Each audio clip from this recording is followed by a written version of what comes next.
பிள்ளைகள் விஷயத்திற்கு பண விரயங்களை சரியாக வைத்துக் கொள்ளுங்கள். அது படிப்பு சம்பந்தப்பட்ட, தொழில் சம்பந்தப்பட்ட, உத்தியோகம் சம்பந்தப்பட்ட, நல்ல காரியங்கள் சம்பந்தப்பட்ட விஷயமாக இருக்கலாம். உடற்பயிற்சியை மறந்து விடாதீர்கள். வாக்கியபடியும் சனி பயிற்சி வந்து விட்டதென்றால் உடற்பயிற்சி தான் மிக முக்கியம்.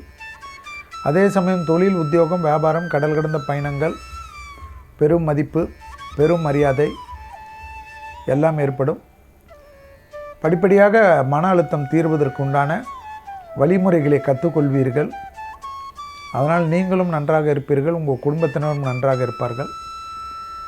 ஒரு விஷயத்தில் தீர்க்கமாக இருப்பீர்கள். கடனிலிருந்து மொத்தமாக வெளியில் வர வேண்டும், கடன் இல்லாத வாழ்க்கை வாழ வேண்டும் என்று. இந்த கடனால் பலவிதமான பாதிப்புகளை கடந்த காலத்தில் அனுபவித்திருக்கக்கூடிய மேஷராசிக்காரர்கள் கண்டிப்பாக அதில் தீர்க்கமாக இருப்பார்கள்.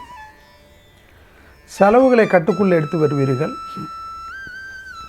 அனாசை செலவுகள் நடந்து கொண்டே இருக்கும், வீண் விரயங்கள் நடந்து கொண்டே இருக்கும்.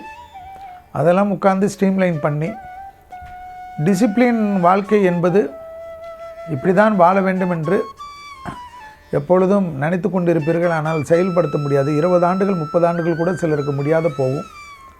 அதெல்லாம் இந்த 7.5 சனி காலகட்டத்தில் சனி பகவானால் படிப்படியாக சீரமைக்கப்படும், சரி செய்யப்படும். தேக ஆரோக்கியத்தில் எப்பொழுதும் ஒரே ஒரு விஷயம்தான் உங்களுக்கு நான் அடிக்கடிக்கு சொல்வது, வயிறு சம்பந்தப்பட்ட, மன அழுத்தம் சம்பந்தப்பட்ட. வயிறை சரி செய்து விட்டாலே மன அழுத்தம் போய்விடும் என்பதை ஞாபகத்தில் வைத்துக் கொள்ளுங்கள். ஸோ உடற்பயிற்சியை கண்டிப்பாக ஏதாவது ஒரு ஜிம்மிலோ, யோகா சென்டரிலோ, ஸ்விம்மிங் பூலிலோ பணம் கட்டி சேர்ந்து விடுவது நன்மை தரும்.